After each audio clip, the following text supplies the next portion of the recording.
जाति जनगणना को लेकर बवाल इसलिए है क्योंकि जिन्होंने हमेशा से सोसाइटी में एक वर्चस्व बनाकर रखा है उनका वर्चस्व टूटेगा इससे। जब जाति जनगणना होगी तो किसकी कितनी संख्या है ये एग्जैक्टली पता चलेगा और संसाधनों का बंटवारा जो है हम इसी तरीके से मानते हैं कि जिसकी जितनी हिस्सेदारी उतना इसका मतलब बंटवारा होना चाहिए समाज में।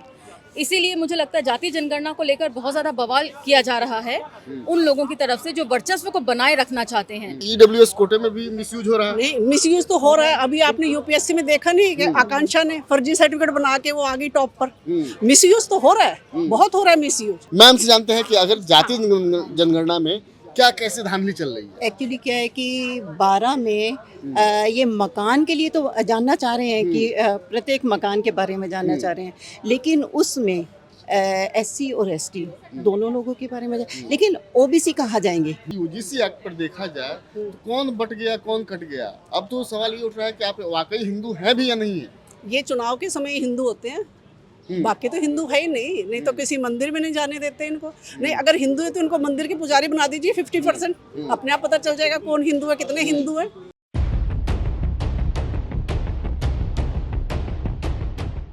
यूजीसी रेगुलेशन और जाति जनगणना को लेकर पूरा देश आंदोलनरत है। आज कॉन्स्टिट्यूशन क्लब में एक बड़ा प्रदर्शन जारी है जिसमें जाति जनगणना को लेकर मकानों के संख्या को लेकर और उनके स्थान को लेकर भी बड़ा प्रदर्शन हो रहा है। यूजीसी की रेगुलेशन को पूरे और सख्ती से लागू करने को लेकर भी प्रोटेस्ट जारी है। इसमें अम्बेडकरी महिला मंच की कई महिलाएं यहाँ आई हैं, उनका समर्थन कर रही हैं कि नहीं, कॉलेजों में भेदभाव होता है और गाँवों में, देहातों में और कई जगहों पर संसाधनों का बंटवारा अलग अलग ढंग से हुआ है।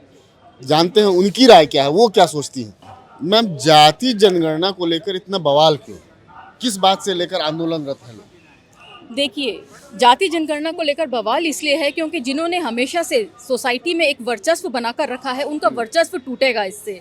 जब जाति जनगणना होगी तो किसकी कितनी संख्या है ये एग्जैक्टली पता चलेगा और संसाधनों का बंटवारा जो है हम इसी तरीके से मानते हैं कि जिसकी जितनी हिस्सेदारी उतना इसका मतलब बंटवारा होना चाहिए समाज में। इसीलिए मुझे लगता है जाति जनगणना को लेकर बहुत ज़्यादा बवाल किया जा रहा है उन लोगों की तरफ से जो वर्चस्व को बनाए रखना चाहते हैं। और ये सिर्फ गांव देहात की ही बात नहीं है, क्योंकि हम लोग जो हैं वो एजुकेशनिस्ट हैं और एजुकेशन की फील्ड से आते हैं, तो हमें मालूम है कि यूनिवर्सिटी में किस तरह का जातिगत जो भेदभाव है वो होता है। यदि लोग इसके फेवर में कहते हैं कि आजकल जातियां नहीं कोई मानता है या जाति की कोई ज़रूरत नहीं है, तब मैं उनसे यही पूछना चाहती हूँ कि जब जाति कोई किसी से पूछता नहीं है तो यूनिवर्सिटीज़ में ये जातिगत भेदभाव क्यों हो रहा है, लोग क्यों मर रहे हैं। अभी आपने देखा कि रोहित वेमुला तो एक इकलौता एग्जाम्पल है, उसके बाद एक लंबी लिस्ट है जी बिल्कुल, जिसमें भी हैं और कई सारे बच्चों ने यूनिवर्सिटी में सुसाइड कर लिया जातिगत भेदभाव के कारण। जी, तो लेकिन ऐसे में जब आप ये यूजीसी रेगुलेशन को लेकर जब बात करती हैं तो यूजीसी ये नहीं कहता है कि उसमें आईआईटी होंगे, आईआईएम होंगे। जी हाँ, यूजीसी रेगुलेशंस की जब हम बात करते हैं तो उसमें बहुत सारी खामियां हैं और उन खामियों के बगैर या उन खामियों के साथ अगर इसको लागू किया जाता है तो इसका कोई मतलब नहीं बनता। ये एक बोगस एक्ट में समझती हूँ। उसमें बहुत सारे जो संशोधन हैं वो होने चाहिए, जैसे कि आईआईटी एम्स, सबसे ज़्यादा जो मामले देखे गए हैं जातिगत उत्पीड़न के वो इन्हीं इंस्टीट्यूशंस में देखे गए हैं, बड़े संस्थानों में देखे गए हैं। और अगर वही एक्सक्लूड हो जाते हैं तो फिर इसका क्या मतलब बनता है। उसके अलावा इसमें कर्मचारियों और शिक्षकों को भी इंक्लूड किया जाना चाहिए। जैसे कि मेरे पति हिंदू कॉलेज में पढ़ाते हैं और उनके साथ जितना उत्पीड़न होता है, खाली उत्पीड़न उनके अकेले के साथ नहीं होता है, ये पूरे परिवार के साथ होता है। क्योंकि जब एक व्यक्ति का उत्पीड़न होता है तो हम लोग को भी जो है वो मेंटल ट्रॉमा में हम लोग रहते हैं। तो इसलिए ये एक व्यक्ति की बात नहीं होती है, पूरे परिवार पे बात आ जाती है। किस तरह का होता है, अगर वो एक्सक्लूड कर दिए जाएंगे तब फिर उन लोगों की सुनवाई कहाँ होगी। जाति खास करके यूजीसी रेगुलेशन की बात करें, 2027 में यूपी में चुनाव होने वाला है। मोदी सरकार इस ढंग का चुनौतीपूर्ण जो है कदम या साहसिक कदम क्यों उठा रही है। एक खास वर्ग को, एक बड़े वर्ग को नाराज करना चाह रही है, क्या उनकी प्लानिंग हो सकती है। देखिए, मोदी जी जानते हैं कि ब्राह्मणों का वोट भाजपा को ही जाएगा, वो कहीं हिलेगा नहीं। तो इसलिए उनको दूसरे जो जातियां हैं उनको साधने के लिए ये सारी चीज़ें हो रही हैं। वो नाराज नहीं कर रहे हैं ब्राह्मणों को, वो जानते हैं और ब्राह्मण भी जानते हैं, उनका पूरी आस्था है मोदी जी के कार्यशैली में। मोदी जी कहते हैं कुछ और पर्दे के पीछे वो कुछ और कर जाते हैं खेल। मोदी जी के हिंदू राष्ट्र के मुद्दे पर वो लोग एक साथ हैं, एक मंच पर हैं। बिल्कुल, वो लोग मोदी जी को सिर्फ इसीलिए वोट देते हैं कि आरक्षण एक खत्म कर देंगे, और उसके लिए मोदी जी बहुत ईमानदारी से काम कर रहे हैं। कहीं कोई किसी चीज़ की सुनवाई नहीं है। आप देखिए किस तरह के मतलब फैसले आ रहे हैं, जजमेंट्स आ रहे हैं जजों के द्वारा। महिलाओं को लेकर भी कितने भद्दे फैसले आ रहे हैं कि बलात्कार की श्रेणी में अब कौन कौन सी चीज़ें हैं और कौन कौन सी नहीं हैं। जी बिल्कुल। सामाजिक प्रतिष्ठा का बलात्कार, बलात्कार सिर्फ शरीर का नहीं होता है, वो मान सम्मान और आपकी सामाजिक प्रतिष्ठा का भी होता है, जो हर दिन दलित बर्दाश्त करते हैं। और अब तो उसको परिधि से बाहर कर दिया है जो न्यायिक प्रक्रिया है। तो फिर ऐसे में न्याय की उम्मीद कहाँ से की जा सकती है?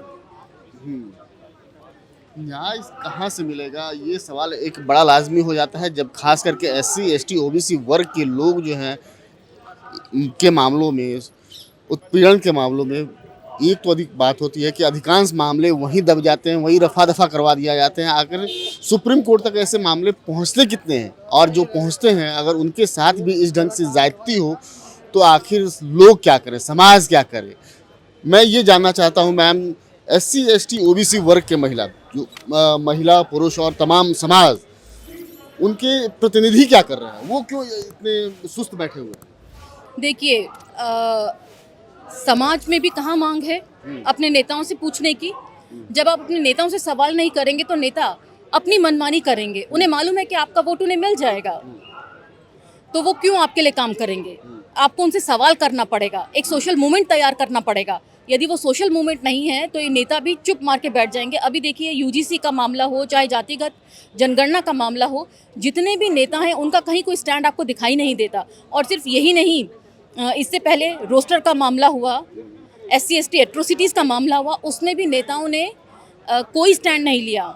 जिस दिन सरकार बैकफुट पे चले गई, कुछ नेता तो हमारे इतने महान हैं कि उन्होंने सरकार के बैकफुट पे जाने के बाद अपनी वॉल पे लिखा कि हमारा समर्थन है। तो ऐसे नेताओं पे हम रिलाई नहीं कर सकते। समाज को नए नेता तलाशने होंगे और ये आंदोलन से ही निकलेंगे। बहुत बहुत शुक्रिया मैम। जाति जनगणना को लेकर पूरे देश में सुगबुगाहट चल रही है, वहीं मोदी सरकार जो है जाति जनगणना को लेकर भी बहुजनों के साथ घालमेल करने पर तुली हुई है।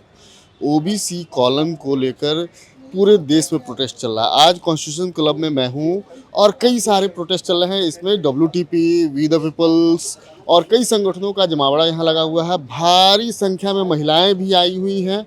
अब ये देखने से ऐसा लग रहा है कि महिलाओं में भी जागृति बढ़ती जा रही है। आइए हम जानते हैं कि जाति जनगणना, UGC और तमाम ऐसे मुद्दे को लेकर महिलाएं क्या सोचती है, उनसे ही जानते हैं। मैम, जाति जनगणना को लेकर, जाति जनगणना होनी चाहिए ना, ताकि सबको बराबरी का हक मिले। क्योंकि अभी देखा जाए तो सिर्फ 10% लोगों के पास ही सारा हक है, उनको बिना मांगे EWS मिल गया। हम लोगों की बल्कि NFS हो जा रहा है। तो जाति जनगणना तो बहुत जरूरी है। अब ये ईमानदारी से करवा दे तब है बात। नाम तो ले रहे हैं जाति जनगणना कराने का, पर जब तक ये अच्छे से नहीं कराएंगे, ईमानदारी से नहीं कराएंगे, तब तक उसका कोई फायदा नहीं है। जैसे अभी इन्होंने UGC एक्ट कहा कि आ गया, और एक बार आया और उसी टाइम मतलब उसके ऊपर कितना विरोध होना शुरू हो गया। तो इनकी मंशा पे शक तो है। अगर ये ईमानदारी से करेंगे तब है बात। पर हम अपनी कोशिशें कर रहे हैं हिम्मत से। सारे जितने भी देखो कितने दूर दूर से लोग आए हुए हैं, अपना काम छोड़ के, अपने पैसे लगा के। पर बाकी जब अगर अच्छी ईमानदारी से करेंगे तभी कुछ हो पाएगा। नहीं, मैं नहीं समझती, नहीं बिना ईमानदारी से कुछ हो पाएगा। मैम जैसे ही चुनाव आता है तो एक नारा जो है बड़े जोर शोर से उठने लगता है, तो बटोगे तो कटोगे। वही UGC एक्ट पर देखा जाए तो कौन बट गया कौन कट गया। अब तो सवाल ये उठ रहा है कि आप वाकई हिंदू हैं भी या नहीं है। ये चुनाव के समय हिंदू होते हैं, बाकी तो हिंदू है ही नहीं। नहीं तो किसी मंदिर में नहीं जाने देते इनको। नहीं, अगर हिंदू है तो इनको मंदिर के पुजारी बना दीजिए 50%। अपने आप पता चल जाएगा कौन हिंदू है, कितने हिंदू है। अभी पीछे घटना हुई थी, अभी शायद तमिलनाडु की थी, एक बच्चे को आशीर्वाद दिलाने के लिए गए थे, उनको मंदिर से धक्के मार के निकाल दिया गया और वो बच्चे की डेथ हो गई।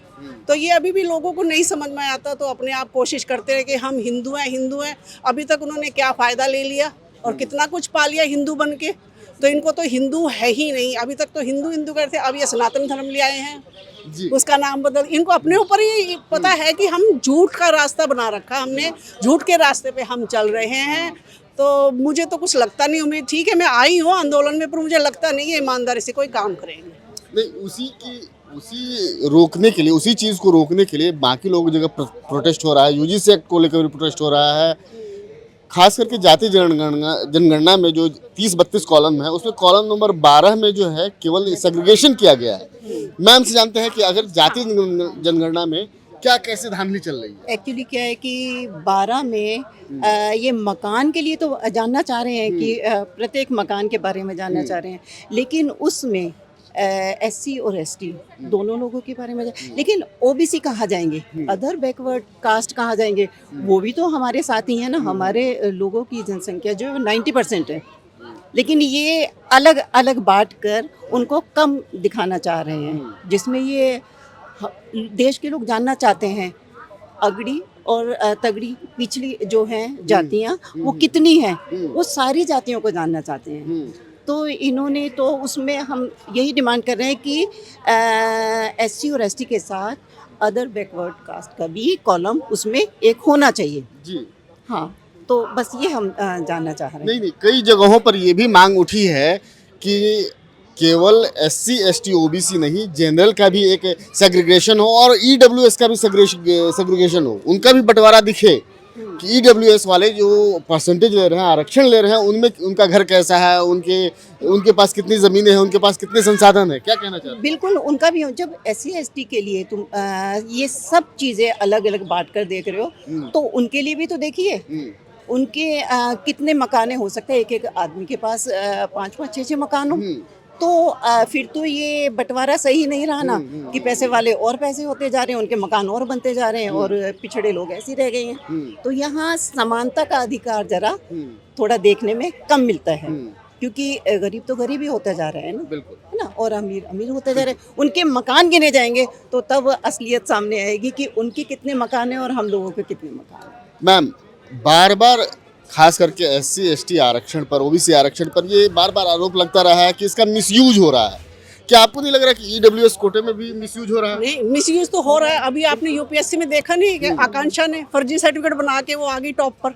मिसयूज तो हो रहा है, बहुत हो रहा है मिसयूज, क्योंकि जो सही है कैंडिडेट वो तो आ ही नहीं पा रहे। और ये ईडब्ल्यूएस में ये देख लीजिए ना, यहीं पे कितनी धांधलेबाजी है कि उनकी सालाना 8 लाख है और जो एससी है उनकी 1.5 लाख शायद या 2 लाख है, उनकी 3 लाख है। तो यही देख लीजिए ना, वो तो पहले से ही अमीर है पर उनको फिर भी ईडब्ल्यूएस कहा गया है। और हमारे जो एससी है एसटी है उनके 3 लाख की कैटेगरी को भी कहते हैं नहीं तुम अमीर हो।